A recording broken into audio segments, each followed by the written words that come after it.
আসসালামু আলাইকুম ওয়া রাহমাতুল্লাহি ওয়া বারাকাতুহু। প্রিয় বন্ধুরা, অন্যের দোষ খোঁজা বন্ধ করুন, তাতে নিজের সময় নষ্ট হবে না এবং নিজের ভিতরে কি গুণ আছে সেটাকে খুঁজে বের করুন, সেটাকে প্রয়োগ করুন, তাহলে নিজের অবস্থানটা বদলে যাবে।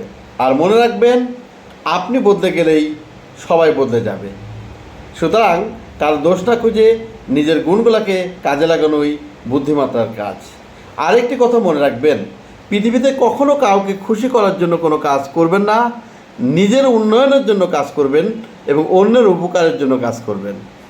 তাহলে কাজই আপনাকে প্রমাণ করে দিবে, সময়ই আপনাকে প্রমাণ করে দিবে আপনি যে কাজটি করেছিলেন সেই কাজটি হলো শ্রেষ্ঠ কাজ। আরও একটি কথা মনে রাখবেন, শ্রেষ্ঠ কাজই মানুষের সেরা অবস্থানে নিয়ে যায়। সুতরাং কারো সমালোচনা না করে নিজেকে তৈরি করুন, ভালো কাজে নিজের সময়গুলোকে কাজে লাগান। একজনের কাছে শুধু ভরসা রাখুন, সেটা সৃষ্টিকর্তার উপরে রেখে নিজেকে প্রমাণ করুন যে আপনি কে। ধন্যবাদ, আবারও দেখা হবে। ভালো থাকবেন, আমার জন্য দোয়া করবেন।